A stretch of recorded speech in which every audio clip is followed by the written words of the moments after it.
Bem-vindo ao Leadercast, o podcast para quem quer saber mais sobre liderança. Apresentação, Luciano Pires. Bom dia, boa tarde, boa noite, bem-vindo, bem-vinda a mais um Leadercast. Eu sou o Luciano Pires e trago a você um podcast que trata de liderança e empreendedorismo com gente que faz acontecer. Este não é um programa de entrevistas, não tem perguntas programadas nem roteiro definido. É um bate-papo com gente que faz acontecer. E é bate-papo mesmo, cara, informal e sem amarras, que vai para lugares onde nem eu nem meu convidado imaginam. Hoje converso com Leandro Martorani, um empreendedor inquieto que, a partir de uma visão sempre em busca de oportunidades, criou empresas que inovam em seus segmentos. Muito bem, bem-vindo a mais um Leadercast. Hoje eu tenho aqui junto comigo, trancado dentro desse ambiente maravilhoso do nosso estúdio do Café Brasil, um sujeito que eu conheço desde 2007, 2008, por aí. E cheguei nele por uma necessidade de negócios, né? Vai dar um papo legal aqui. A primeira pergunta, que é aquela fundamental, elas são três, né? Como é seu nome, sua idade e o que é que você faz? Sou Leandro Martorani, tenho 33 anos e sou um dos sócios da Lemídia. O que é a Lemídia, Leandro? Lemídia é um terceirizador de departamento comercial para veículo de mídia. Na verdade, a palavra terceirizador foi criada para explicar para um sujeito chamado Luciano Pires o que a Lemídia fazia. Deixa eu contar aqui como é que eu cheguei nele para a gente poder entender por que eu trouxe esse cara aqui. Quando eu botei o Café Brasil no ar, a gente estava tentando trabalhar na monetização do Café Brasil, podcast, aquela coisa complicada de sempre. Um dia eu recebi um comunicado de uma revista a qual eu colaborava, né, dizendo que ela tinha terceirizado a área comercial dela e que a partir de então quem faria todo o trabalho comercial seria uma empresa chamada Lemídia. Tudo eu liguei para eles. Falei, que história é essa? A Lemídia é um pessoal que eles fazem esse trabalho. Aí eu fui tentar entender o que era, entrei no site para ver o que era.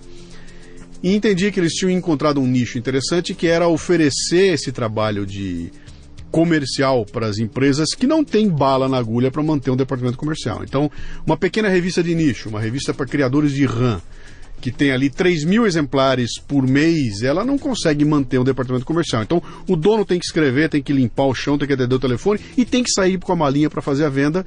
E sempre é muito complicado você, como independente, entrar numa grande agência de publicidade e tudo mais. E na cabeça do Leandro surgiu aí uma oportunidade que era, na verdade, reunir as 2.000 revistas de criadores de rã, sapo, borboleta, lagartixa do Brasil, e de repente não era mais uma revistinha de 3.000 exemplares de um cara que eu não sei quem é, mas era um pool de revista que começava a ficar apetitoso. E aí ele abria caminho para entrar dentro das grandes agências e poder chegar na frente de um grande anunciante e oferecer um pool de coisas legais. Acertei, né? É exatamente isso. Eu tinha sido convidado para ser diretor comercial de uma revista, que por acaso é essa revista a qual você colaborava, que era a revista Luomo, que infelizmente não está mais no mercado, não por um problema comercial.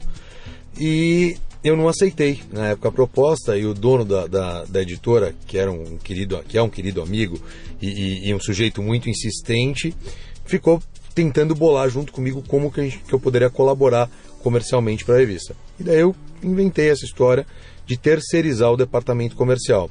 Com isso, eu ganhei em doação o departamento comercial dele e comecei a operar esse departamento comercial. E em pouco tempo foi fácil de observar que uma revista só nichada, que naquele caso era uma revista de moda masculina, quer dizer, algo muito específico no Brasil, não teria sucesso comercial sozinha. E aí a gente abriu para outros veículos e começamos a nos representar formando um pool de veículos. Num primeiro momento só impressos e depois a coisa foi crescendo. E aí, se eu não me engano, com certeza, o primeiro digital que a gente começou a trabalhar foi o Café Brasil. E eu me lembro que na época eu chegava para falar com um diretor de mídia de agência digital e falava, eu vim aqui te apresentar o podcast, e o sujeito chegava para mim e falava assim, pod quem? O que você está falando? Que dificuldade, cara. Eu me lembro que eu fui lá, eu marquei uma reunião com eles e falei, eu quero ir conversar com vocês e apresentar um negócio lá. E eu apresentei para eles um treco louco que não tinha nada a ver com o negócio de vocês. Mas o meu raciocínio era o seguinte, esses caras já estão entrando nas agências, já estão falando com os mídias. A hora que ele terminar de apresentar as revistas todas, ele vai puxar um papelzinho e falar, bom, além disso tem um outro treco aqui chamado Podcast Café Brasil. E na minha cabeça eu não tinha nem muita ilusão de que aquilo ia dar muito certo, mas o que na verdade eu queria mesmo era esse trabalho que eu chamei de polinização. Era alguém visitando as agências e falando podcast, Café Brasil, Café Brasil, Café Brasil. Eu falei, olha, mesmo que não venda nada, pelo menos está anunciado que existe um treco chamado podcast e o Café Brasil está batendo ali. Eu falei, ao longo do tempo essa coisa vai acontecer, né? E para minha surpresa, logo no começo, eles me aparecem lá com uma proposta de fazer alguma coisa para o Itaú Cultural, né? E para o Auditório Ibirapuera, né? O primeiro foi Itaú Cultural. Sim. Eu me lembro que eu apresentei, e a gerente de marketing, que é uma pessoa absolutamente especial, e eu chamo de pra frentona, assim, ela realmente aceita desafios de mídia e entende que determinadas coisas vão ter sucesso, assim como teve o podcast. Ela comprou a nossa apresentação e falou, vamos, tamo junto. E por na época, uma audiência ainda em crescimento e um valor também que não era nada absurdo, ela topou a empreitada e começou com a gente. Quando o Itaú, se eu não me engano, um ano depois, o Itaú assumiu a mantenedoria do Auditório Ibirapuera, e daí a gente conseguiu crescer um pouquinho o nosso projeto dentro do Itaú Cultural e Auditório Ibirapuera, trazendo o auditório como patrocinador também. E aí se vão 7, 8 anos. 7, 8 anos lá, e uma parceria que tem funcionado sempre muito bem, até porque o Itaú Cultural é um patrocinador dos sonhos de um projeto como é o Café Brasil, né? O que eu quero lá, cara? É alguém interessado em cultura. Pô, esse é o cara que eu quero aqui, né? Mas vamos adiante lá. O que você fazia, cara, antes de abrir a Lemídia? Você tava... Bom, além de ser playboy, o que mais você fazia? Playboy acho que é a única coisa que eu não fui, cara. Bom, o Leandro começou a trabalhar com 14 anos. Numa empresa. Bom, o Leandro nunca trabalhou com alguma coisa que não fosse comunicação, tá? Então eu comecei a trabalhar com 14 anos numa empresa de comunicação visual, cuja alguns dos sócios eram da minha família. E eu achei que eu ia ser um playboy, que eu ia chegar lá, ia ter uma secretária e uma mesa, né? E daí eu cheguei lá, eu ganhei um uniforme, uma furadeira, uma parafusadeira e um chefe. E eu segurava parafuso para aquele cara parafusar, eu era assistente do parafusador. E com isso eu perdi um teco dos meus dedos, que se recompuseram durante a vida. Foi demais, trabalhei lá, acho que até uns 18 anos e tal. E daí resolvi que queria tentar a vida longe da minha família, vamos dizer. E fui fazer um monte de coisa. Trabalhei, fui estagiário de agência de propaganda pequena, fui estagiário de agência de propaganda média, grande. O mais legal é que o fundador da agência pequena, que eu fui estagiário, hoje é meu sócio. Então, eu construí uma história junto com esse cara, um cara especial, chamado Ricardo Diniz, assim, um cara que me ensinou pra burro.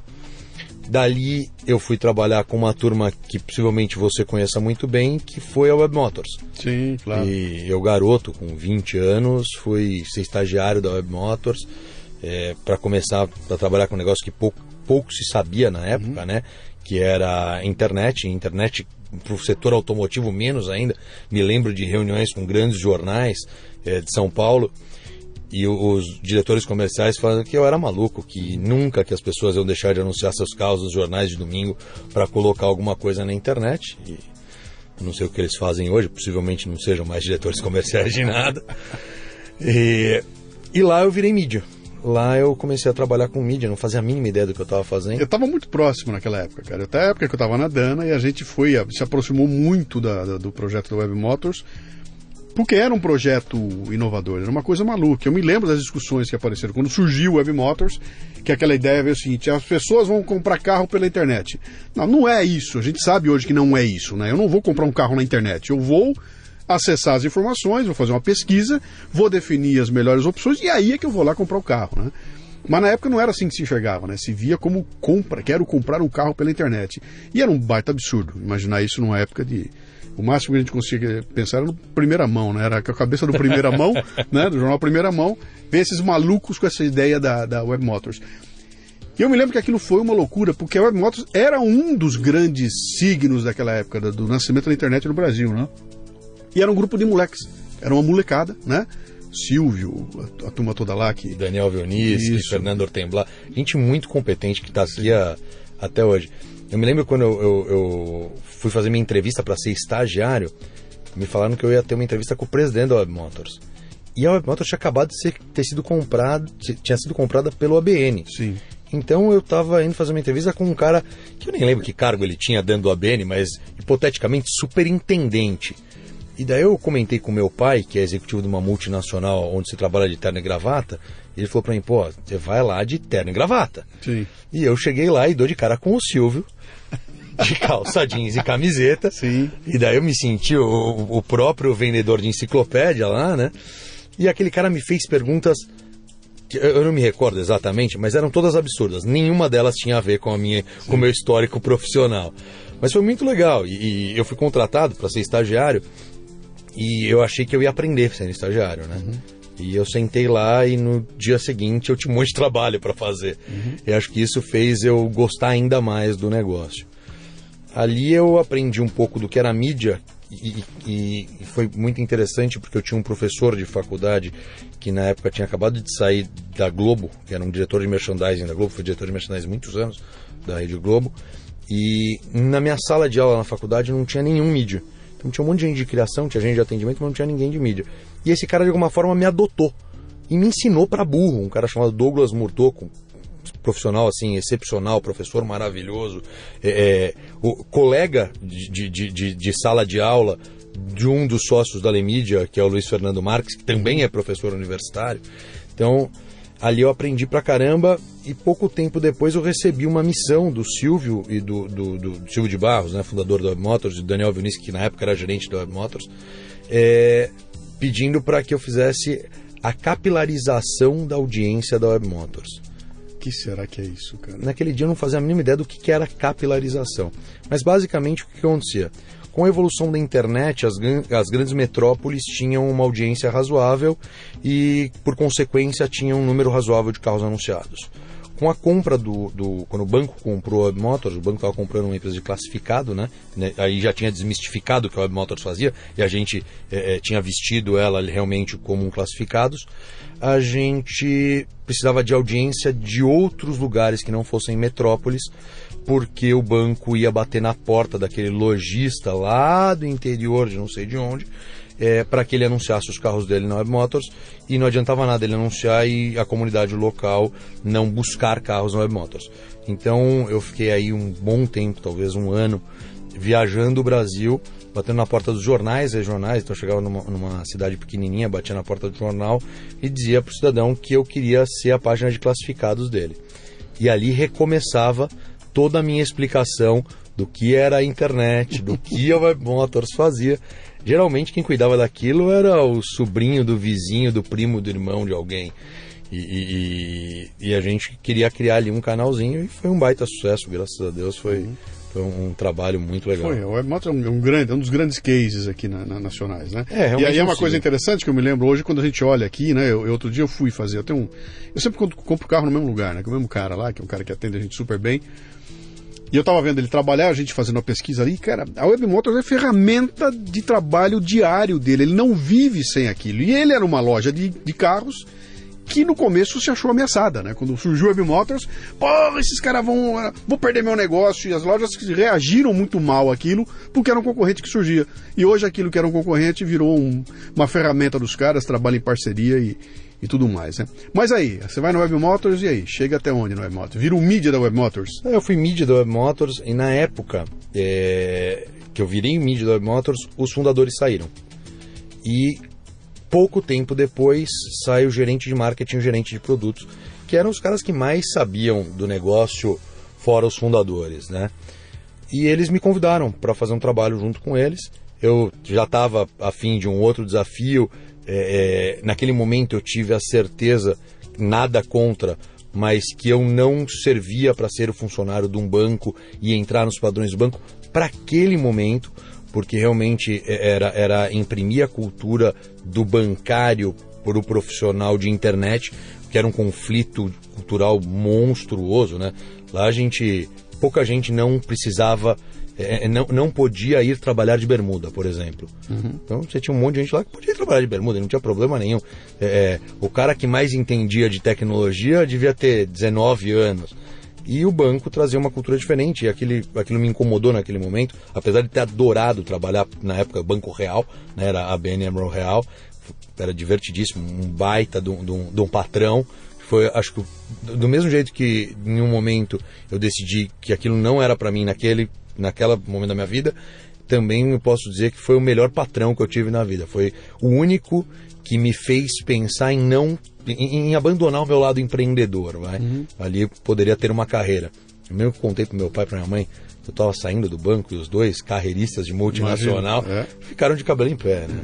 Você, quando você estava lá você ficou na liderança, você foi liderando a equipe e tudo mais lá ou não chegou a esse ponto na Web Motors? Luciano, eu acho que liderança, ela vai muito além do cargo. Eu nunca tive o cargo de líder de equipe na Web Motors. Mas, e também não acho que liderança é uma característica sempre boa para uma pessoa, mas é uma característica. E acho que eu tenho essa característica, e no momento onde os fundadores e os gerentes saíram, eu me lembro de eu chegar para o vice-presidente da Web Motors, que era um executivo do banco já, que pouco sabia sobre internet, e eu era estagiário, bati na porta da sala dele, e ele perguntou meu nome no dia, né? E eu falei para ele, olha, eu sei que vocês estão preocupados, porque vocês acham que precisam ir para o mercado, eles até comentaram isso no dia, ir para o mercado buscar gente para substituir essas pessoas. Mas tenho certeza, eles prepararam muito bem essa equipe que está aqui, que sabe o que está fazendo. E a gente ali, não só eu, mas toda aquela turma assumiu a liderança do que era a Web Motors. E foi muito, muito legal. Porque um fedelho entrou na sala... Praticamente. Foi falar. Então deixa eu te contar umas historinhas aqui, que é legal para quem está ouvindo a gente aqui. Tem muito disso, né? Tem muita gente que tem umas histórias. Eu tenho pelo menos 2 histórias muito legais sobre essa questão do fedelho e tomar as coisas na mão e mandar fazer acontecer. Quando entrei na Dana, uma indústria autopeças e tudo mais, fui trabalhar lá, eu era um garotão, tinha 20 e poucos anos de idade, não me lembro a idade, 24, 25 anos de idade, uma coisa assim, 26. E eu entrei lá como desenhista de catálogo, sem saber onde é que eu estava me metendo. Eu cheguei lá de repente num lugar e eu fui descobrir que eu estava ocupando o lugar de um cara quando esse cara voltou das férias dele. E o cara chegou, eu não sabia que ele existia, ele não sabia que eu estava lá, ele chegou, eu já estava sentado lá numa mesa que era do lado dele. E aí de repente esse cara era supervisor, eu entrei como desenhista e eu senti que os caras estavam me botando para eu tomar conta desse cara. Mas como? Eu não tenho a menor ideia. E aí eu li aquilo, mas esse cara é supervisor, eu sou um mané aqui. Não teve dúvida, cara. Eu fui no RH, pedi uma papeleta de promoção, subi no meu chefe, que era um português, sentei na frente dele e falei, olha, acontece o seguinte, cara, eu tô lá, o cara vem responder pra mim, o cara é supervisor, eu sou um mané aqui, eu tenho que ser no mínimo supervisor, então eu já preenchi o papel aqui, eu queria que você assinasse pra mim. E o português, perfeitamente, pegou e assinou, e eu me promovi de cargo, promovi de salário. Eu não cheguei a ganhar o primeiro salário. O primeiro salário, o contratado que eu entrei na empresa, um mês depois já era chefe, porque eu peguei a papeleta na mão e eu fui na casa dele. Sentei na mesa dele. E pra mim isso era a coisa mais natural do mundo. Hoje, quando eu lembro disso, eu falo, mas o que eu tinha na cabeça, cara, de fazer uma loucura dessa? O cara podia ter rasgado aquele papel, mandar eu procurar a minha turma, né? Mas eu fiz e deu certo, cara. Né? A outra história... Eu fazia o jornal interno da empresa, a empresa tinha várias unidades no Brasil, uma unidade era em Porto Alegre, eu fazia um jornal que era o Pinhão, que era um jornal super conceituado lá dentro, tinha bastante coisa lá, e eu ia sempre para Porto Alegre trabalhar e ficava numa sala da chefia lá, né? Sala da diretoria, como diretor da empresa. Eu, um belo de todo sentado na sala, abre a porta, entra uma menina linda na porta, por favor, você é o Luciano, né? Eu falei, sou. Posso entrar para conversar com você? Pode, perfeitamente. Olha, eu admiro demais o trabalho que você faz, admiro demais o jornal, achei muito legal, eu tinha que vir aqui falar para você. Bom, essa menina era telefonista temporária. Ela foi contratada para ser telefonista temporária da empresa. E a hora que ela me viu sentada, ela entrou na sala para falar para mim que ela adorava o trabalho, que era e eu fiquei com aquilo na cabeça, falei, mas que é isso, cara? Como é que alguém entra na sala para falar um negócio desse aí? Não demorou muito tempo, eu chamei essa menina para trabalhar na minha área, né? E essa menina hoje é a Júlia Lima, hoje é empreendedora pelo mundo inteiro, montou uma empresa, viaja o mundo inteiro, virou palestrante, o diabo aí, faz acontecer, pinta e borda. E ela conta muito essa história para as pessoas, né? que tem a ver com essa coisa do fedelho entrar na sala para se meter a falar alguma coisa quando ninguém pediu para ele falar, e entre tomar uma porrada e correr o risco, ele prefere o risco, né? De onde vem isso, cara? Acho que a liberdade que o jovem tem traz um pouco dessa possibilidade mesmo, né? De você bater na porta de alguém que não te chamou e falar: oi, tudo bem? Eu tô aqui. Olha, eu sei fazer isso aqui, serve para alguma coisa? Ou deixa aqui que eu faço, né? E eu sempre gostei muito desse negócio do deixa aqui que eu faço, o que me trouxe um monte de problema durante a vida também, porque você acaba assumindo um monte de coisa que não é o que você deveria assumir. Mas eu sempre gostei muito disso. E acho que é um pouco do empreendedor mesmo, que mora dentro do ser humano, né? É uma soma de irresponsabilidade, porque você não avalia o risco. Já que eu estou aqui, vou fazer. Aliás, você não tem nem condições de avaliar o risco, porque você não passou. Você não tomou o grande esporro da sua vida, você não viu ninguém ser arrasado na sua frente, o cara que está sentado lá trata você numa boa, não é um cavalo, né? E você, como um garotão, vai lá, abre a boca e fala o que tem que falar. E acho que você está acostumado a tratar com alguém muito superior a você quando você é jovem, porque até aquele momento você sempre tratou com teu pai. E uma pessoa como eu, que sempre tive muito respeito pelos meus pais, tratava com qualquer outra pessoa com o mesmo respeito, mas também com a mesma liberdade que eu sempre tive com os meus pais, de poder falar o que eu achava que deveria falar naquele momento. Isso somado à falta de responsabilidade, sem dúvida, cria uma química interessante. É interessante. Isso é uma dica sobre liderança que é fundamental, cara, que é de você... Como é que é? Não sabendo que era impossível, foi lá e fez. Aí o cara vira: como é que você falou uma coisa dessa? Eu falei, cara, falei e acabou que deu, que funcionou, né?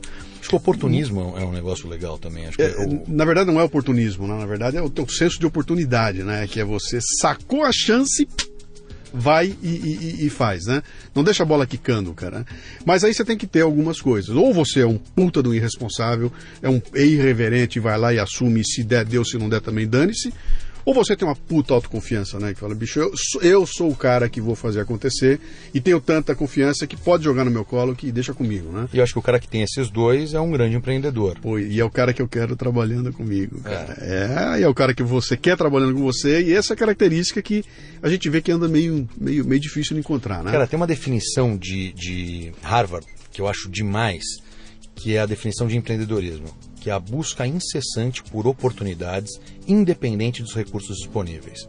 E acho que o fedelho que entra numa sala e sugere, ou pede, ou intima, né, dependendo do ímpeto que ele tem naquele momento, ele está sendo um baita empreendedor, porque ele não sabe se ele tem os recursos disponíveis, mas ele está buscando uma oportunidade que apareceu ali naquele momento e tentando agarrar ela da forma que ele tem disponível, com a ferramenta que ele tem disponível, que é a palavra, que é chegar lá e falar: oi, tudo bem, eu sei. E tem outra coisa legal, quer dizer, ele pode falar bobagem que ele quiser, porque ele não é um sujeito de 45 anos de idade, 30 anos de experiência, que já fez todas as cagadas da vida e não vai falar de uma cagada. Esse moleque não fez ainda, então ele pode falar toda bobagem. E aí eu quero inverter a história, vou aproveitar esse papo, esse gancho que você deu aqui, que é o seguinte: cara, nós já temos mais de 30 anos de idade, nós dois, né? E é legal falar do fedelho de 18 anos, 19 anos que chegou lá. E aí eu quero voltar para esse cara de 30 e tanto, que é o chefe que está sentado lá, e entrou o fedelho. Tem muita gente que não gosta, né? Tem muita gente que corta a asa. Tem muito cara que: não, você não tem experiência nenhuma, moleque, não enche o saco, pô. Eu sempre fui assim, já passei por isso e já fiz. E perde a chance de rever alguns conceitos. E tem uma das minhas palestras que eu falo sobre essa coisa de você... A importância que você tem hoje em dia de medir consequências, né? Quando você pega um cara, que é uma puta véia como nós, e fala: bom, cara, eu já tenho experiência, já fiz, eu não meço mais consequência, eu já sei como é que é, cara, eu já fiz, então, bicho, vou fazer porque eu já conheço. E o mundo mudou completamente. Se você não mede de novo as consequências, você pode fazer de novo aquela coisa que deu tanto certo semana passada e vai quebrar a cara agora, porque o mundo mudou ontem à noite, né? Então, o recado para essa moçada de 30 e tanto, dos chefes que estão aí: cara, abre a porta para essa molecada entrar e ouça o que eles têm para dizer. Por mais abobrinha que eles tenham a dizer, é que nem educar filho, né? Eu ainda não tenho filho, mas eu costumo dizer para todo mundo que me pergunta: pô, o que você pode dizer sobre a experiência que você ganhou nesses anos? Afinal, com 33 anos, eu tenho 19 anos de profissão, né? Sim. Começando aos 14. Eu costumo dizer que cada ano que passa, eu descubro que eu me tornei mais inexperiente. Porque você vai conversar hoje com uma criança. Eu passei o os últimos dias aí viajando com alguns casais de amigos com filhos de 2 e 3 anos. E aquela molecada pega um smartphone e sai apertando. E te ensina. E é uma loucura. Você se sente o perfeito idiota. Mas o idiota bom, sabe? Sim. O idiota falando assim, caramba, a hora que esse moleque começar a funcionar de verdade, a hora que ele souber o que ele está fazendo, ele vai mudar o mundo. E Mas é uma inversão que você vê hoje, os netos ensinando os avós, cara. Sim. E ensinando o avó em coisa que é importante, cara. Como é que usa esse tal de zap, se for zap, o molequinho pega daqui, vai pra lá, e ele faz tudo aquilo. Então, há uma inversão. Essa moçada mais jovem ensinando os mais velhos, né? Mas deixa eu retomar a tua história aqui para voltar. Eu tô procurando, cercando você até chegar no momento em que você virou o dono do negócio. Você sai lá da Web Motors? Eu saio da Web Motors, trabalho por algum tempo com os gerentes que tinham saído um pouco antes de mim. E eles tinham tido uma atitude super empreendedora. Eles estavam montando um portal chamado, na época, Diet Saúde, que depois se tornou Minha Vida, e que é do grupo que era os primórdios da Web Motors, que também são os sócios do iCarros, que hoje é o maior concorrente do Web Motors. Eu trabalhei com eles vendendo espaço publicitário no canal de carros do UOL. O que eles fizeram? Eles bateram na porta do UOL, falaram: UOL, eu quero comprar a tua barra de classificados. Pegaram aquilo, compraram no atacado e foram vendendo em varejo. Eles precisavam de alguém que tivesse com tempo e saco para sair na rua, batendo de loja em loja de carro e falando: oi, amigo, você quer comprar um espacinho aqui? E esse alguém é esse que vos fala. Foi o Leandro lá bater na porta das lojas de carro. E isso foi muito interessante, porque eu já tinha sido vendedor lá na empresa da minha família e tal. E ali nascia uma oportunidade. Eu acho que foi a primeira vez que eu me vi empreendedor com responsabilidade. Eu já tinha empreendido com pequenas coisas durante a vida, né? Mas nada sério. Ali eu olhei e falei assim, cara, eu estou conhecendo um mercado. Eu acho que a primeira coisa que você olha quando você se torna um profissional é: eu conheço de alguma coisa. E ali eu estava conhecendo realmente o mercado automotivo. De middle market, o vendedor, o lojista de carro, né? E eu falei, bom, eu posso voltar lá naquele cara que eu fui estagiário numa agência de propaganda lá atrás, quando eu tinha 17 anos, e sugeri para ele montar uma agência de propaganda focada em lojista de carro. Por quê? Porque chegava na loja de carro, vendia lá aquele espacinho publicitário para ele, ele não tinha o que colocar ali. Eu convencia literalmente aquele cara que ele precisava anunciar. E ele saía dali convencido, só que ele não sabia o que ele estava fazendo de verdade. Então eu pensei, pô, existe uma oportunidade aí para alguém que tem uma visão de comunicação pensar para esse cara. E daí bati na porta lá do Ricardo Diniz e sugeri para ele que a gente montasse a Castanho Diniz, que era uma agência minha e dele, que nasceu dentro da Richard Publicidade, que é uma agência dele, é dele até hoje, e usava um pouco da mão de obra da Richard. Quer dizer, a gente não tinha grandes investimentos, até porque não tinha dinheiro também, né? E começava a trabalhar com lojistas de carros. Foi muito legal, até eu descobri que eu não conseguia atender 2 lojistas da mesma região, porque eles eram concorrentes. E eu não podia pensar estrategicamente a comunicação de um cara que estava dividindo o mesmo quarteirão do outro. E a gente conseguiu ter algum sucesso, a agência durou 3 anos e depois faliu. E eu acho que essa falência foi a melhor experiência profissional que eu tive até hoje. Eu quero saber, me fala dela, vamos lá. O que aconteceu? A gente, depois que descobriu que um lojista do lado do outro não poderiam ser atendidos pela mesma agência, tínhamos uma estrutura pequena, mas muito rentável. Eu, no alto dos meus 20 alguns anos, gastava todo o dinheiro que eu ganhava. Era uma máquina de gastar dinheiro. Você tem um monte de ideia, né? Quando você tem 20 e poucos anos, você tem um monte de ideia. A cada hora que passa, você tem uma ideia. E simplesmente a gente perdeu as 2 maiores contas da agência na mesma semana. O que parecia absurdo, aconteceu.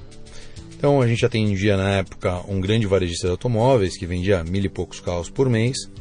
E esse cara atingiu um número de valor, um valor financiado com um determinado banco, que fazia com que fizesse sentido para o banco patrocinar as publicidades dele. Só que uma vez patrocinado, como o número de publicidades era muito grande, o investimento era muito grande, ele também se interessou em ajudar esse varejista a planejar e executar essa publicidade. E quem foi fazer isso foi a agência do banco. E a gente perdeu esse cara. Que é um grande amigo meu. Passei o Réveillon, agora encontrei ele e tal. É um querido amigo, mas na época não fazia sentido. O investimento dele, o banco ia pagar, ele foi pro lado de lá. E na mesma semana, nós atendíamos, na época, a parte de carros esportivos da Mitsubishi, do Eduardo Souza Ramos, chamava Meet Racing. Era um projeto super legal, capitaneado pelo filho do Eduardo, que também se chama Eduardo, e pelo Guilherme Spinelli, o piloto de rally e tal. E... o patrocínio da Dana, cujo diretor de marketing era eu. É isso aí, é isso mesmo. E na época, o volume de carros esportivos vendidos começou a crescer, e os concessionários resolveram que queriam também vender esses carros esportivos. E à medida que os carros passaram a ser vendidos nas concessionárias, aquela estrutura passou a não funcionar mais. E a agência que atendia a Mitsubishi e as concessionárias é uma agência gigantesca que existe até hoje, super competente e que fazia um trabalho melhor do que o nosso. E ali eu perdia o meu maior cliente, na verdade. E a gente ficou meio apavorado ali, com uma estrutura já e tal. E mesmo assim a gente tentou sustentar aquela estrutura durante um tempo, com uma licença poética que o jovem tem de acreditar que tudo vai dar certo, né? E onde a falta de experiência faz falta. E ali a gente ficou alguns meses acumulando dívidas, né? O dinheiro... Como é que é a história? Você entrou no buraco e não parou de cavar, Não né? parou de cavar. Não para. Continua cavando. Até que eu acordei um dia e falei, bom, esse troço não vai funcionar mais. E na época, até o meu antigo sócio, meu grande amigo Ricardo Diniz, resolveu continuar mais um tempo com a agência, não deu certo mesmo, mas ele tinha um outro negócio que era a rixa de publicidade, eu não. E daí eu saí daquilo. Que idade você tinha? Eu tinha acho que 23 anos ali, 22, 23 anos. Então vamos lá, deixa eu explorar isso aqui um pouquinho. Um garotão de 23 anos, meio playboy, porque gastava tudo que ganhava, bem sucedido, porque estava conseguindo coisas legais, um belo dia acorda de manhã e tem um choque de realidade. Trombei com a realidade. Não vai rolar. Isso é uma puta decepção, isso é um desmoronamento terrível, porque você olha para aquilo tudo e fala, cara, fracassei. Aos 23 anos de idade, depois de 20. Como é que você lida com a consciência de que não vai dar, cara? E tem que falar para aquele moleque com gás todo, fala, bicho, não adianta continuar, para de cavar, desista, parte para outro caminho, bota uma pá de cal em cima e segue adiante. Como é que foi isso, cara? Eu vou te contar o que aconteceu e depois eu vou te contar por que aconteceu. O que aconteceu foi o seguinte: eu não parei de cavar. Eu comecei a cavar pro lado contrário. Porque se tinha um lado dando errado e eu tinha gás cavando para aquele lado que estava dando errado, eu só tinha que virar pro lado contrário. E era uma outra oportunidade. Poderia dar certo, poderia dar errado, mas era tudo novo. O lado contrário era todo novo. Então eu simplesmente peguei toda aquela energia que eu tinha e virei pro lado contrário. Entre a hora que eu resolvi fechar a agência e a hora que eu comuniquei o meu sócio e fui embora, peguei as minhas coisas da agência, foram 16 horas. Eu acordei e quando eu fui dormir naquele dia, eu não era mais sócio e não tinha mais nada meu dentro da agência. E daí eu saí e fui para casa dos meus pais. Na época eu morava na mesma rua que os meus pais. Eu fui para casa dos meus pais. Na verdade, pedi auxílio financeiro para eles. Falei, eu tenho uma dívida agora para pagar. Primeiro eu resolvi, agora a dívida não cresce mais. Então, eu tenho uma dívida para pagar, eu vou pedir auxílio financeiro para meus pais. Sentei com eles na mesa, contei a história para eles. Eles não se conformavam com o negócio, porque eu não tinha contado para ninguém. Eu tenho um grande defeito e eu não falo dos meus problemas nunca. Eu quero me manter otimista. E para se manter otimista, você nunca fala dos seus problemas, né? Nem com você mesmo, às vezes. E que pode ser um grande defeito. E eu contei para eles ficaram super assustados. E no final da história, dando risada na minha cara. E falaram, você foi muito competente com a idade que você tem para conquistar essa dívida. Eu não tenho dúvida que essa competência bem direcionada e com o juízo que você tem que ter ganho com esse problema, você vai resolver o problema. E ali a minha mãe lembrou de uma pessoa que estava montando, uma amiga dela estava montando uma produtora de vídeo e tal, e que tinha comentado com ela que precisava de alguém para fazer o comercial para ela. ela mandou um e-mail, não lembro, ligou, mandou uma mensagem, eu não me recordo qual foi a ferramenta que era usada na época para isso, para essa pessoa. Eu sei dizer que no outro dia, às 4 da tarde, era uma sexta-feira, eu tinha acabado, fazia meses que eu tinha conhecido a minha mulher, e eu me lembro que eu dividi muito isso com ela naquele momento e tal, e eu fui fazer uma entrevista com essa pessoa. E daí eu fui contratado. Então eu costumo dizer que eu nunca fiquei mais de 24 horas sem trabalhar, desde o dia que eu comecei a trabalhar. Porque eu tinha saído da agência à noite e ido para cá, pegar minhas coisas e ido para casa dos meus pais. Lá na casa dos meus pais eles me indicaram, eu fui trabalhar nessa produtora de vídeo. Que sorte, hein? Sorte não, né? Sorte não. Eu não sei quem foi o esportista que falou, mas tem a história do quanto mais eu treino, mais sorte eu tenho, né? Isso aí. Eu faço isso em todos os programas, viu? Toda entrevista que vem aqui, chega um determinado momento que eu jogo isso na cara. Que sorte, falo, né? Puta sorte, que você é rabudo, hein, cara? Mas, cara, eu vou te falar um negócio sincero. Eu acho que um pouco de sorte todo mundo tem que ter, viu, bicho? Eu acho que tem alguns momentos da vida que podia ser você, podia ser o outro, e aconteceu alguma coisa e foi você. Sim. Uma das coisas que talvez tenha sido sorte, nesse momento, fui lá trabalhar na produtora, foi legal pra caramba, uma equipe demais, não fazia a mínima ideia do que era um vídeo, e ela tinha acabado de sair de uma sociedade, precisava de cliente. Eu me lembro, o primeiro vídeo que eu vendi, e foi 2 dias depois que eu fui trabalhar com ela, tipo, na terça-feira, eu fui visitar o Eduardo Souza Ramos, lá da Mix. Falei, bicho, preciso te vender um vídeo. Ele falou, cara, mas eu tenho uma concessionária de carro, eu não compro o vídeo. Eu falei, mas você também tem uma banda de rock, não tem? Tem. Eu falei, você já pensou em ter um clipe, cara? Imagina você ter um DVD seu. E ele ficou encantado com aquele negócio. Como a produtora era pequena, a gente conseguia viabilizar alguma coisa com um custo mais baixo, mais razoável. E ali eu vendi pra ele o clipe dele, né? Num DVD cheio de monstro, assim, que todo mundo que pega aquele DVD fala, pô, mas que você guarda isso daqui? Eu falo, pô, isso aqui me deu uma sorte do caramba. E ali eu ganhei a confiança da dona da produtora, porque ela tinha contratado o filho de uma conhecida dela. Que alguém, que a própria mãe tinha dito que sabia vender alguma coisa. Sim. Mas minha mãe acha que eu sou lindo, e eu sei que eu não sou. Então, eu tinha que provar alguma coisa pra ela. Você e o Lewandowski. Maravilhoso. E aí foi muito legal. Eu conheci uma cliente na época que era dona de um spa urbano e estava aumentando representativamente o spa dela. Tinha um plano bem ambicioso de montar o maior spa urbano da América Latina e tal.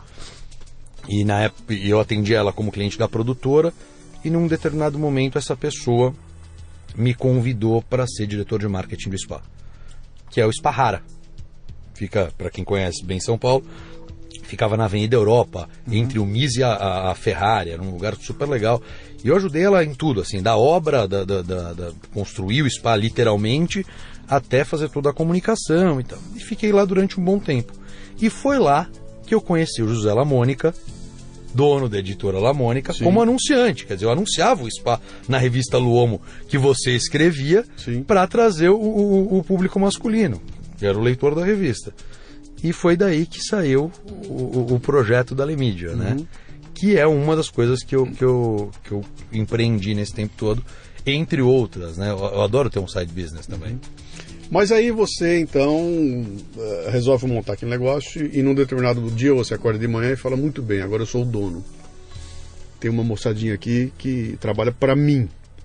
E as decisões que eu tomo aqui são decisões que vão afetar todo mundo. Não é mais eu sozinho, não sou só eu.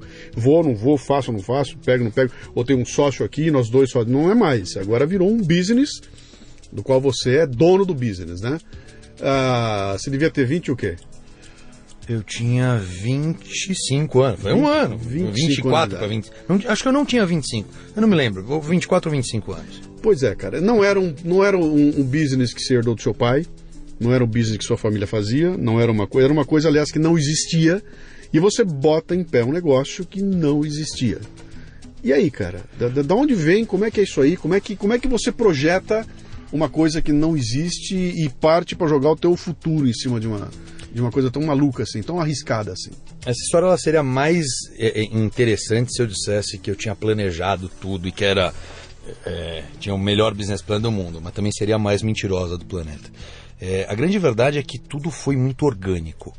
Então, o La Mônica me convida para ser diretor, eu não topei, e daí a gente, num jantar, inventa a história de... Eu proponho para ele, falo, não, deixa eu terceirizar o departamento comercial dessa revista. Mas você estava trabalhando nessa época? Eu estava saindo. Saindo lá do negócio do Spa. O que aconteceu? No meio do caminho, lá no Spa, eu anunciando na editora La Mônica, o dono da editora, o Zé La Mônica, foi um dia conhecer o Spa, porque se interessou e queria, o Spa que atende homens e tal. E lá eu fui o receber, foi legal, papapá. E a gente acabou ficando amigo. Ele é um pouco mais velho que eu, mas a gente tinha um monte de interesse em comum. Ele gostava muito de automóvel, eu também gostava muito de automóvel e tal. A gente batia papo, gostava muito de relógio também. E um dia ele me pede a indicação de uma gerente de marketing para a editora dele. Isso eu trabalhando na Rara. E eu indiquei, na época, a minha namorada, que hoje é minha mulher. E ela foi ser gerente de marketing. Isso fez com que eu me aproximasse muito do La Mônica. Quer dizer, eu era amigo do dono da editora que a minha mulher trabalhava. Às sextas-feiras, às vezes eu passava lá para pegar ela, para sair para jantar, e encontrava ele, ia mais cedo, batia papo. Era uma relação muito gostosa. E chegou num determinado momento, depois que o Spa estava em pé e estava funcionando, o desafio de comunicação era um desafio muito pequeno, porque era um negócio que tinha uma operação meio mecânica, né? Um negócio de varejo, que depois que começou a funcionar, funcionava muito bem, diga-se de passagem. E daí a gente saiu para jantar e foi num jantar. A história da Lemídia, ela nasce num jantar. Então, vamos fazer isso, vamos fazer aquilo, mas isso eu não quero, aquilo eu quero. Eu disse para ele, eu terceirizo o departamento comercial da Lemídia comigo, da Luomo, comigo. E ele comprou a minha história. Porque o que acontecia? Eu precisava, naquela época, eu estava pagando dívida da agência lá, porque tudo isso acontece em 1 ano e meio. Então eu tinha muita dívida para pagar ainda. Eu não tinha tá duro. E o que eu precisava para montar a Lemídia? Que eu não sabia. Eu precisava de um cliente. Naquele momento nasce a ideia e o cliente está parado na minha frente. Qual foi o pedido dele? Leandro, eu tenho pessoas trabalhando nesse negócio hoje. E eu não acho justo eu tirar essas pessoas, porque elas estão lá não há muito tempo, elas estão fazendo um bom trabalho e tal. Então eu quero que você absorva essas pessoas.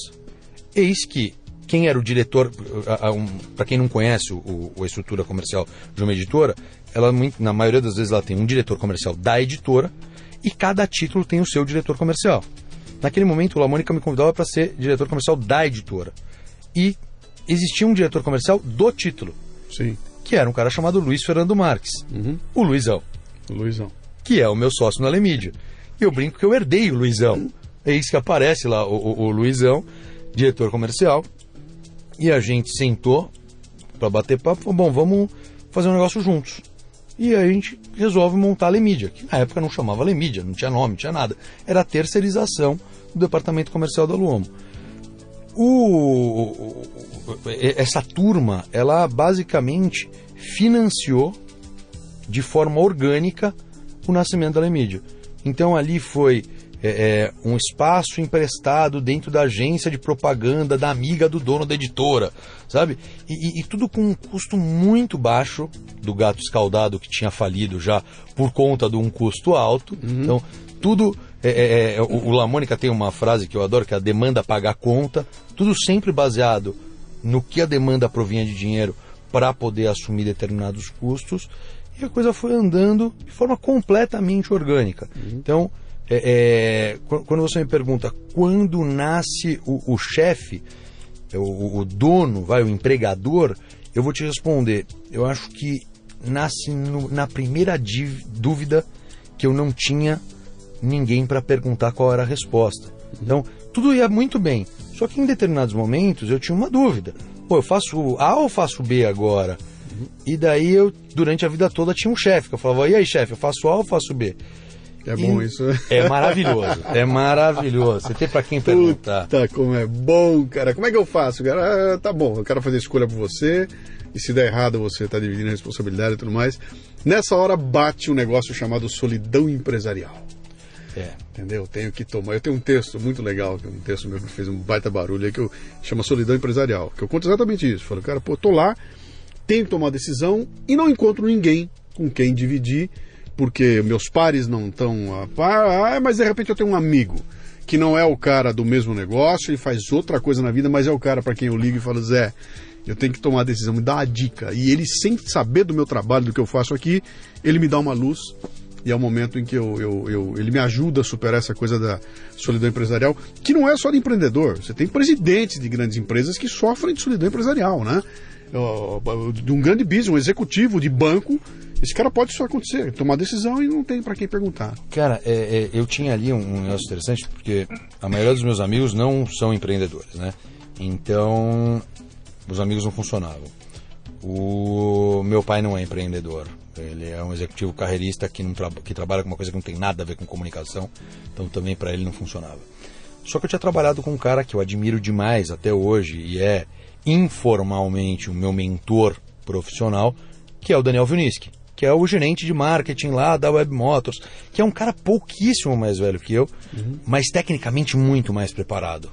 Então, a gente faz essa mentoria dele muito informal, mas na maioria das vezes eu acabo levando um tema para ele e a gente acaba debatendo esse tema e ele, de alguma forma, me auxiliou em várias dúvidas que eu tive. Mas também tenho que assumir que várias delas não teve ninguém para me auxiliar e a solidão empresarial, como você disse agora, pegou de verdade. E daí eu acho que é uma mistura de feeling com pesquisa. Eu acho que a curiosidade faz com que a gente busque informação, né? Então, um pouco de feeling misturado com pesquisa fez com que eu encontrasse a maioria das respostas certas e também as respostas erradas. Quer dizer, eu acho que o empreendedor ele tem que estar disposto a dar com a cara na parede. O empreendedor que achar que a vida dele vai ser uma maravilha tem que arrumar um patrão. Senão ele está no caminho errado. Boa, essa é boa. Outro dia eu escrevi um outro artigo também falando sobre o bungee jump e o wingsuit. E eu fazia um exemplo lá falando o seguinte: olha, eu estava discutindo, entrei num grupo de discussão para falar sobre essa coisa, os caras estão discutindo se existe empreendedorismo dentro de uma empresa onde você tem dono e você é o cara que responde. Você é um executivo. Eu sou executivo de uma grande indústria. Dá para ser empreendedor? O intraempreendedor, ou empreendedor é aquele cara que é dono do próprio negócio? Eu tinha uma discussão lá, então que tinha os dois tipos de empreendedorismo. E aí eu dei minha definição, falei, cara, tem dois empreendedorismos. Um é o empreendedorismo do bungee jump e o outro é da wingsuit. Qual é a diferença? Bungee jump, você sobe numa ponte, salta, é um maluco, é um louco, o cara que sobe na ponte e que salta daquela ponte com um elástico amarrado no pé. Tem que ser muito louco para fazer isso, é um puta risco fazer, e tem gente que vai e faz. Pula e tal. Se der errado, o que acontece? Você desloca uma vértebra, desloca o pescoço, não sei o quê, mas tem um elástico segurando você o tempo todo. Você tem o elástico. Por mais que dê errado, só se arrebentar o elástico é que eu morro, mas se eu pular errado, tudo vai acontecer que eu vou cair de mau jeito, mas o elástico me segura. Risco calculado. Tem alguém atrás, tá? Tem alguém atrás segurando. Wingsuit, eu salto do alto do penhasco com a minha roupa de voo e se der errado eu morro, cara. Não tem elástico, não tem onde.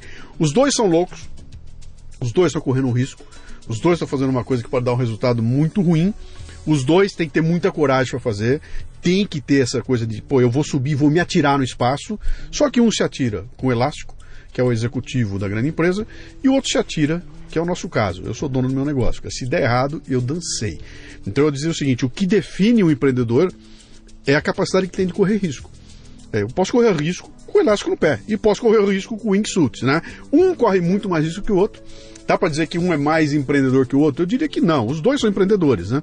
Mas um tem um pouco mais de conforto, porque se der errado, a empresa segura, a empresa dá um jeito, tem o advogado da empresa, tem gente em volta para me ajudar. Agora, nós, empreendedores, tocando nosso negócio sozinhos, aí o bicho pega, né? E tem que ter um pouco de coragem para levantar de manhã da cama e falar, lá vou eu de novo, assumir um compromisso, mais um compromisso ao longo do dia. E na maioria das vezes, a gente na Lemídia, tem gente que colabora com a gente lá, e quando eu tomo uma atitude, eu não tomo uma atitude do Leandro, eu tomo uma atitude de um monte de gente, das pessoas que trabalham comigo, da família das pessoas que trabalham comigo.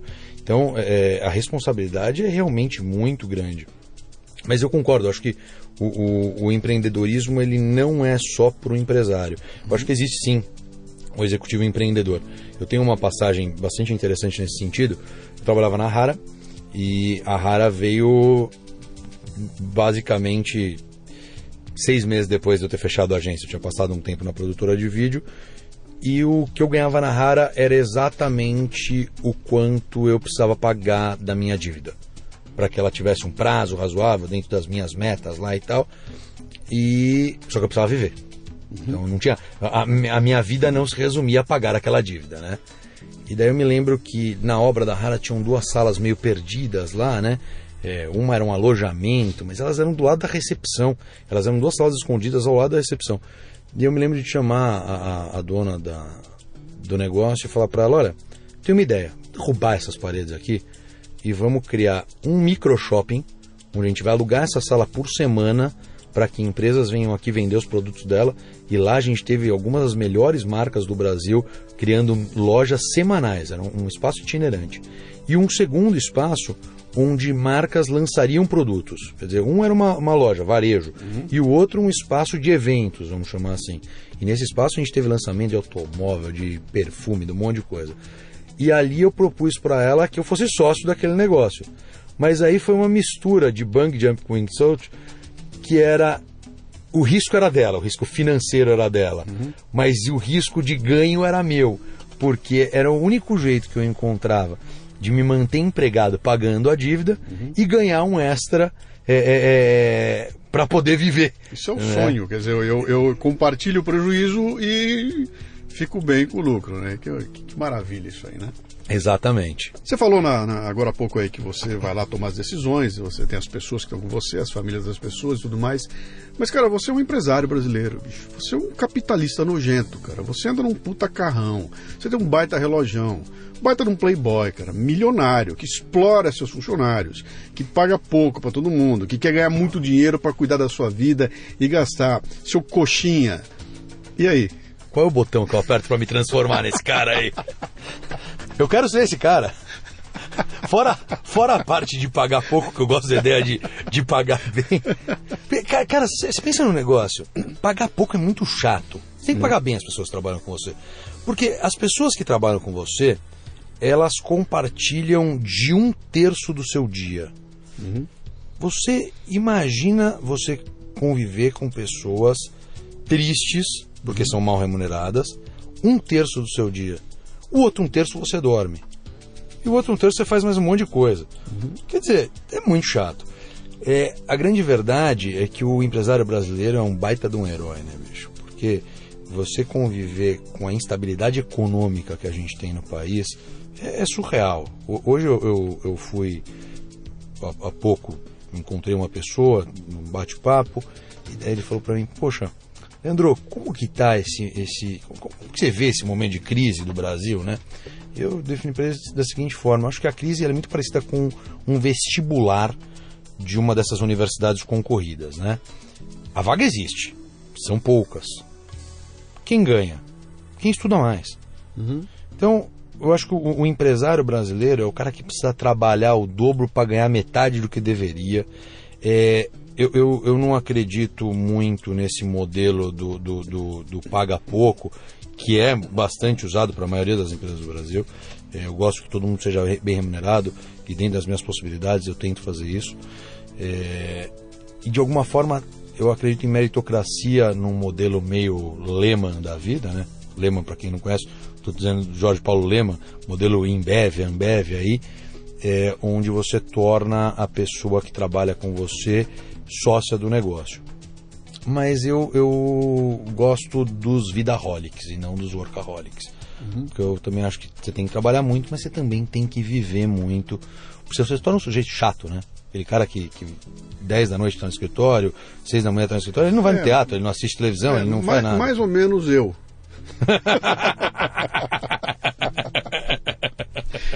Eu tenho um casal de conhecidos que, quando eu trabalhava na empresa lá, eles foram transferidos para a Alemanha.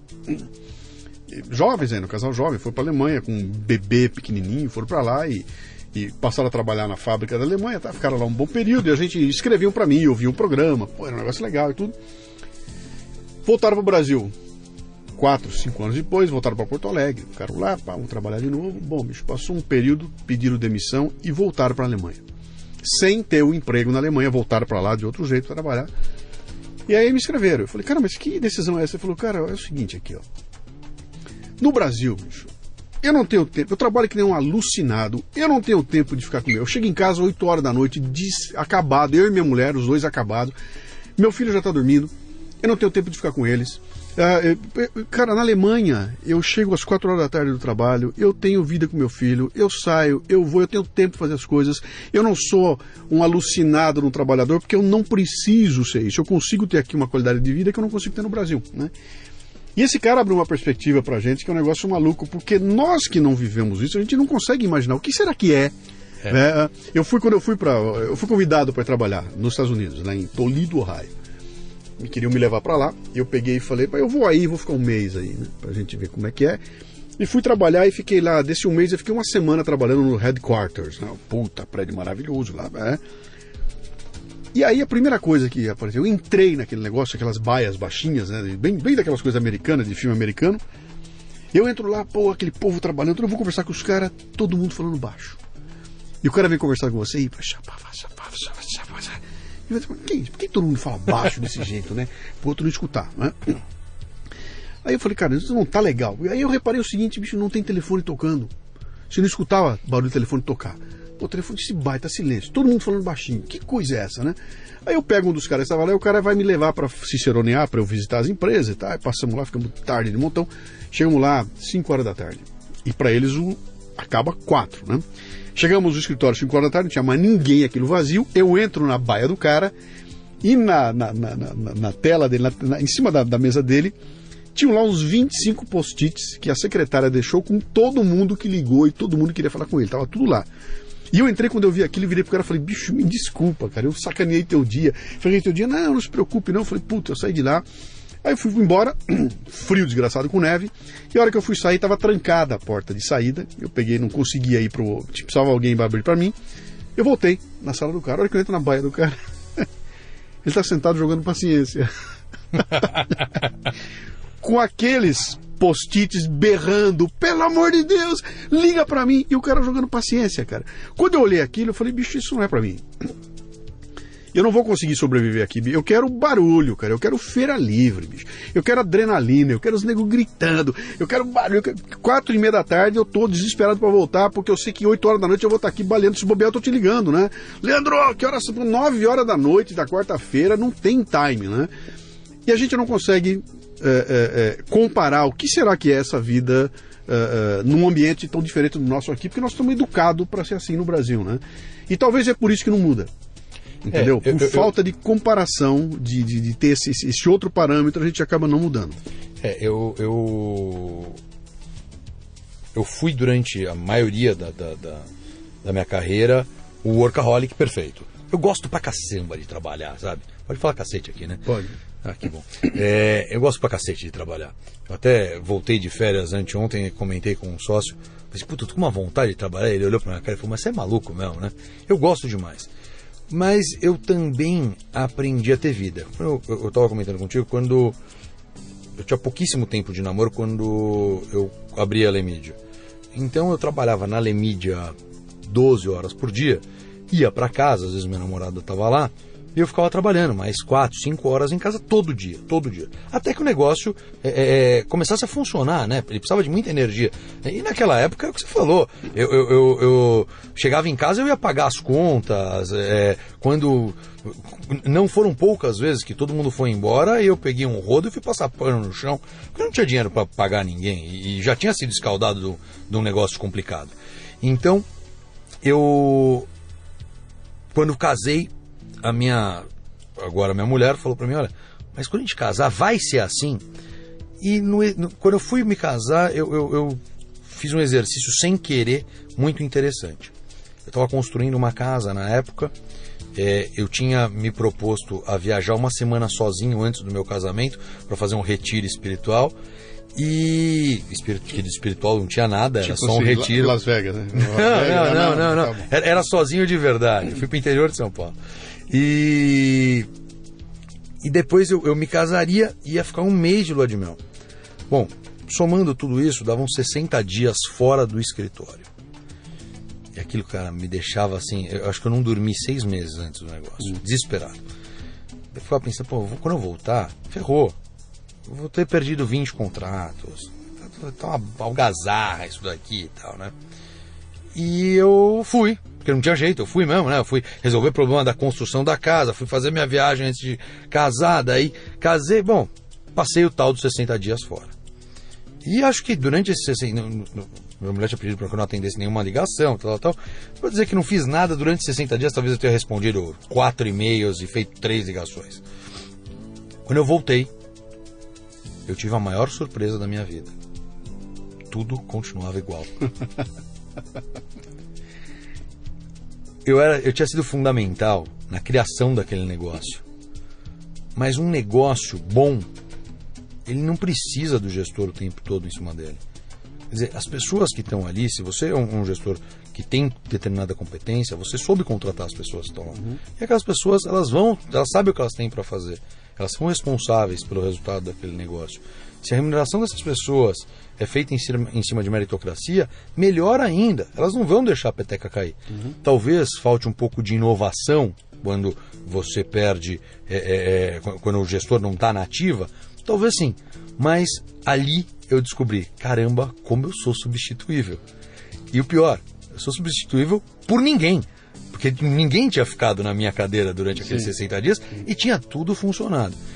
E depois daquele dia eu me transformei no Vidaholic, que de vez em quando bota a capa do super-herói para virar o Workaholic e que bota todo mundo que está no time para funcionar junto. De vez em quando é colocado na cadeira do Workaholic, porque esse é um outro papel interessante, quando você faz com que as pessoas que trabalham contigo façam você trabalhar mais, e isso é muito legal, quando ela senta nesse, fala, olha, você está precisando entrar no jogo para me ajudar em determinada coisa, ou eu estou entrando no jogo e vou te ajudar em determinada outra coisa, mas que também tem vida. Então hoje eu faço o possível e quase o impossível para não ligar o computador no final de semana, e eu acho que o meu formato de gestão ele é baseado em muita coisa que eu aprendo fora do escritório, sabe? Então eu acho que eu preciso viver para ser um empresário que gere um resultado razoável. Razoável não, bom. Muito bom. Vamos partir para os finalmente. Leandro, está nos ouvindo aqui um garoto, uma menina de 24, 25 anos de idade. Ele está no busão, ela está no busão, indo para o trabalho, voltando do trabalho, sabe? E o trabalho é uma encheção de saco, não é um negócio que ela quer fazer, que ele quer fazer. E ele liga a televisão, é só merda acontecendo. O cara entrou no ano aqui duro, sem grana, sem dinheiro para pagar as coisas, e olha para frente só vê gritaria, tudo. Meu, o que esse moleque faz? O que essa menina faz? Faz pelo menos 2 vezes por semana alguma coisa na qual ela é muito boa, para ter autoconfiança. Eu não conheço ninguém que tenha autoconfiança e tenha depressão.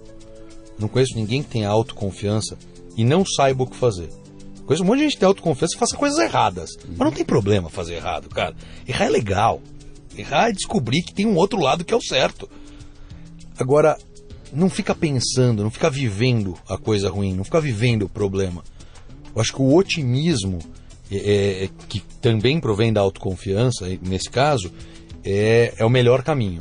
Então, a minha sugestão para essa pessoa é: faça alguma coisa com a qual você é bom, não importa o que seja. Você sabe fazer brigadeiro? Faz 2 vezes por semana brigadeiro, serve para os teus colegas, só para eles falarem que do cacete esse brigadeiro.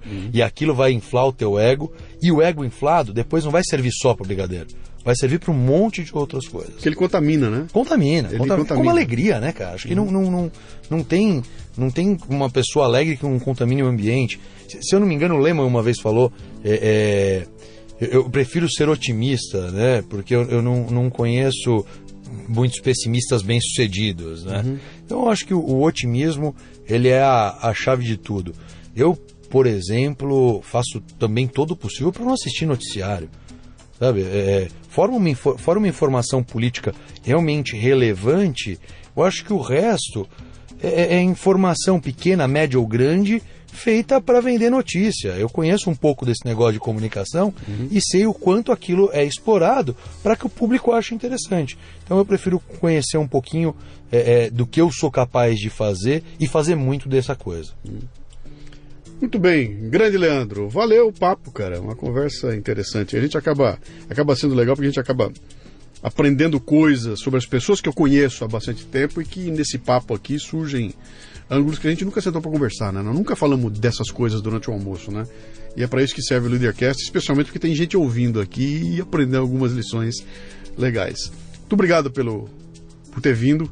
Por favor, continue vendendo bastante as nossas as propagandas do Café Brasil e do Leadercast. E vamos ver se a gente emplaca aí 2016 e faz a coisa acontecer. Foi incrível participar de verdade de um projeto que eu participo do lado de fora há tanto tempo. Eu espero que consiga pelo menos que seja uma pessoa inspirar, para que essa pessoa possa inspirar uma outra pessoa daqui a algum tempo. Parabéns e espero realmente que 2016 seja maravilhoso. Nós vamos fazer de tudo para que seja de verdade. Um abraço. O Leadercast chega até você com o apoio da DKT do Brasil, que possui a maior linha de preservativos e géis lubrificantes do país, com a marca Prudence. Além disso, a empresa se orgulha de contribuir com a DKT Internacional, que mantém 21 programas de marketing social em 19 países. Quando você compra um produto da DKT do Brasil, está ajudando a financiar projetos de planejamento familiar e prevenção às doenças sexualmente transmissíveis no Brasil e no mundo. Visite o facebook.com/DKT Brasil. Na hora do amor, use prudência. O Leadercast é lançado por temporadas e já temos dezenas de entrevistas publicadas. Para livre acesso a todas as temporadas completas, você precisa ser assinante da Confraria Café Brasil. Saiba mais acessando leadercast.com.br.